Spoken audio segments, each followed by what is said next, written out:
to my channel Easy Learn. So, നമ്മളിപ്പോൾ class 10ന്റെ chapter number 12 electricity ആണ് പഠിക്കുന്നത്.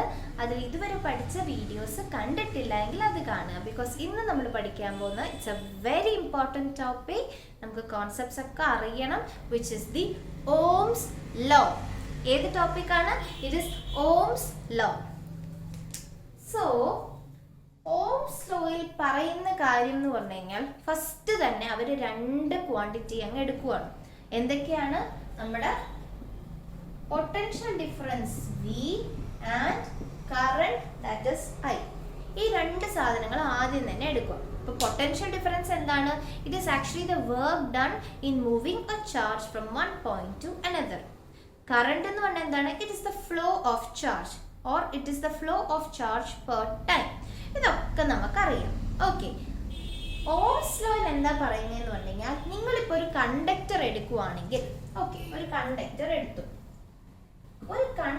എടുക്കുവാണെങ്കിൽ അതിന്റെ അക്രോസ് ഉള്ള പൊട്ടൻഷ്യൽ ഡിഫറൻസ്, അതായത് ഇതാണല്ലോ അതിന്റെ അക്രോസ് ഉള്ള പോയിന്റ് എ പോയിന്റ് ബിയുടെ അക്രോസ് ഉള്ള പൊട്ടൻഷ്യൽ ഡിഫറൻസും അതിൽ കൂടെ പാസ് ചെയ്യുന്ന കറന്റും തമ്മിലുള്ള ഒരു റിലേഷൻ ആണ് പറയുന്നത്.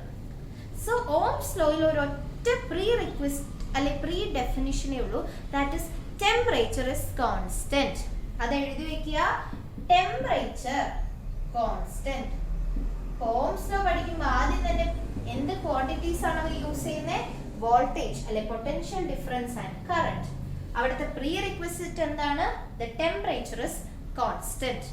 ഓക്കെ, ഒരു കണ്ടക്ടറിന്റെ അക്രോസ് ഉള്ള ഒരു വോൾട്ടേജ് ഡിഫറൻസ് അല്ലെങ്കിൽ ഒരു potential difference, that is the voltage V AB and current I that is passing through the conductor. അത് തമ്മിലുള്ള റിലേഷൻ അവർ എന്താണ് പറയുന്നത്?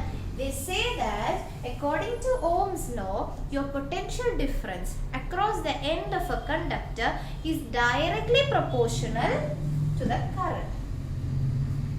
പൊട്ടൻഷ്യൽ ഡിഫറൻസും കറന്റും ഡയറക്ട്ലി പ്രൊപ്പോർഷണൽ ആണ് എന്നാണ് ഓംസ് ലോയിൽ പറയുന്നത് when at constant temperature. Okay, ഈ പ്രൊപ്പോർഷണാലിറ്റി മാറ്റണമെങ്കിൽ നമ്മൾ എന്താ ചെയ്യാറ്? നമ്മൾ എന്ത് ചെയ്യുന്നുണ്ടെങ്കിൽ ഏതെങ്കിലും ഒരു കോൺസ്റ്റന്റ് വെച്ച് അങ്ങ് മൾട്ടിപ്ലൈ ചെയ്തിട്ട് ആ പ്രൊപ്പോർഷണാലിറ്റിനെ അങ്ങ് മാറ്റും. സോ ഓംസ് ലോയിലെ ഇമ്പോർട്ടന്റ് ആയിട്ടുള്ള ഒരു ഇക്വേഷൻ ആണ് V is equal to IR or V is equal to R into I, where V is the potential difference, I is the current, and what is R? തൊട്ട് മുന്നത്തെ video നമ്മൾ പഠിച്ചതേ ഉള്ളൂ.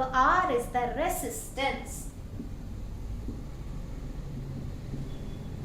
Okay, so ഈ മൂന്ന് terms ഇവിടെ വന്നു.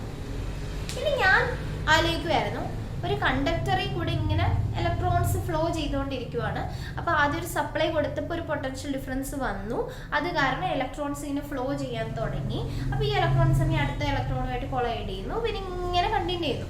ഈ ഇലക്ട്രോണിന്റെ ഫ്ലോയിൽ എപ്പോഴെങ്കിലും ഒരു തടസ്സം വരുവാണെങ്കിൽ, ഒരു ബ്രേക്ക് വരുവാണെങ്കിൽ എന്ത് സംഭവിക്കും? നമ്മുടെ കറന്റ് ഫ്ലോയിലും ഒരു തടസ്സം വരും. കറന്റ് ഫ്ലോ ഒബ്സ്ട്രക്റ്റ് ആവും. ഈ കറന്റ് ഫ്ലോ തടസ്സം വന്നു കഴിഞ്ഞാൽ ഇലക്ട്രിസിറ്റി എന്താ പോകും? ഇലക്ട്രിസിറ്റി എന്ന് പറയുന്ന ഒരു കോൺസെപ്റ്റിൽ ഒരു തടസ്സം വരും.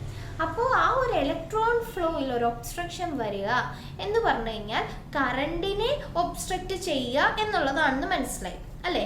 ഇലക്ട്രോൺ ഫ്ലോയിൽ ഒരു തടസ്സം വന്നാൽ that will obviously make A difficulty in the movement of current. അങ്ങനെയാണെങ്കിൽ നമുക്ക് വേണമെങ്കിൽ പറയാം റെസിസ്റ്റൻസ് ഓഫ് എ മെറ്റീരിയൽ അല്ലേ? ഒരു മെറ്റീരിയലിന്റെ റെസിസ്റ്റൻസ് എന്ന് പറഞ്ഞാൽ it is something which causes a difficulty or which causes an opposition to the movement of charge.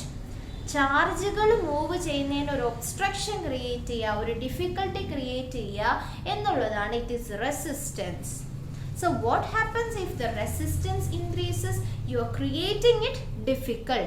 അതായത് you are making it difficult. Charge flow തടസ്സപ്പെടുത്തുവാണ് നിങ്ങൾ റെസിസ്റ്റൻസ് കൂടുമ്പോൾ. ചാർജ് ഫ്ലോ തടസ്സപ്പെട്ടാൽ എന്ത് പറ്റും? ഇലക്ട്രിസിറ്റി ഫ്ലോയിൽ തടസ്സം വരും. സോ റെസിസ്റ്റൻസ് ആരെ എഫക്ട് ചെയ്യും? കറന്റ് ഫ്ലോനെ എഫക്ട് ചെയ്യും അല്ലേ? അങ്ങനെയാണെങ്കിൽ നമുക്ക് റെസിസ്റ്റൻസിനെ എങ്ങനെ ഡിഫൈൻ ചെയ്യാൻ പറ്റും? It is actually the opposition to current flow. Okay, so it is the opposition to current flow. ഇനി ഓംസ് ലോയിൽ നിന്ന് നമുക്ക് എന്തൊക്കെ കാര്യങ്ങൾ ഡെഡ്യൂസ് ചെയ്യാൻ പറ്റും?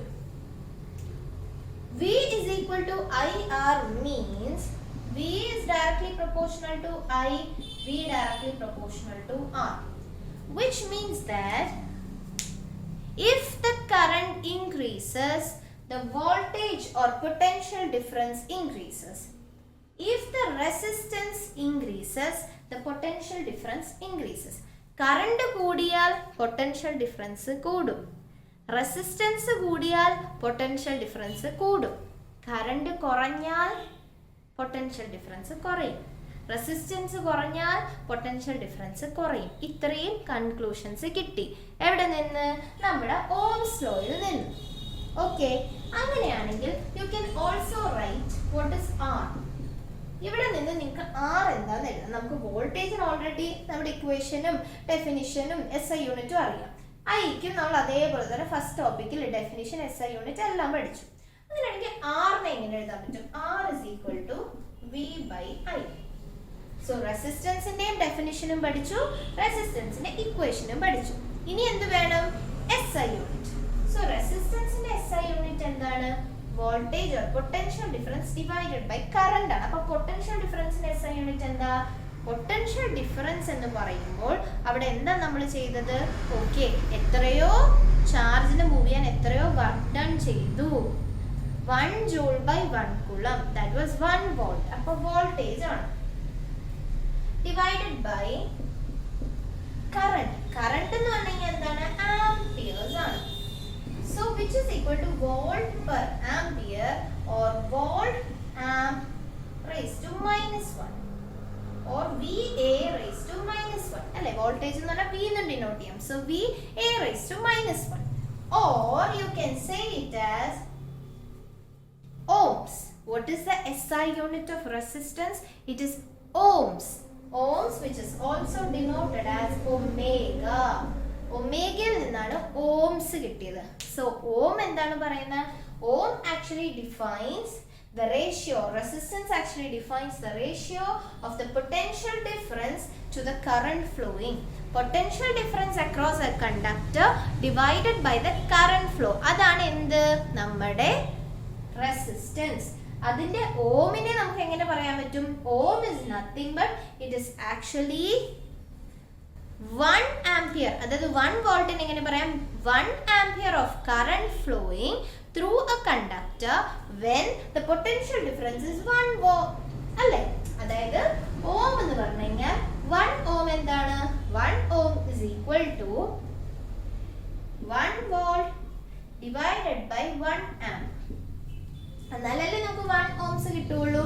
So that is nothing but 1 ohm is 1 ampere of current flowing in a conductor when the potential difference is 1 volt. A quick summary of Ohm's law is that Ohm's law gives a relation between potential difference current, okay, V and I. ആ proportionality-നെ replace ചെയ്യാൻ നമ്മൾ എന്ത് ചെയ്തു? ഒരു കോൺസ്റ്റന്റിനെ കൊണ്ടുവന്നു. V is equal to R into I. V എന്ന് പറയുന്നത് potential difference, R എന്ന് പറഞ്ഞു കഴിഞ്ഞാൽ resistance, I എന്ന് പറഞ്ഞു കഴിഞ്ഞാൽ current. അങ്ങനെയാണെങ്കിൽ നമുക്ക് എന്ത് ചെയ്യാം? ഓംസ് ലോയിൽ നിന്ന് we can deduce some conclusion. അതെന്താണ്? The voltage or potential difference is directly proportional to current. Voltage or potential difference is directly proportional to resistance. But resistance and current are inversely proportional. അത് നമ്മൾ നേരത്തെ പറഞ്ഞു. That is, resistance opposes the current flow. Current കൂടുവാണെങ്കിൽ resistance കുറവായിരിക്കണം. നമ്മൾ നേരത്തെ ammeter voltmeter ഒക്കെ പഠിച്ചപ്പോൾ പറഞ്ഞു. അപ്പോൾ റെസിസ്റ്റൻസ് കൂടുമ്പോൾ കറണ്ട് ഫ്ലോനെ കുറയ്ക്കും. സോ റെസിസ്റ്റൻസും കറണ്ടും തമ്മിൽ കൂട്ടില്ല. They are inversely proportional. ഇനി you have to define what is resistance. It is the opposition to current flow. എന്ന് പറഞ്ഞാൽ എന്താ? It is the potential difference divided by the current. Potential difference by current, SI unit എന്താണ്? It is volt divided by amperes. So volt per ampere, which is equal to 1 ohm. Okay, so 1 ohm of resistance എങ്ങനെ define ചെയ്യാം? It is the 1 ampere of current flowing through a conductor with the potential difference is 1 volt.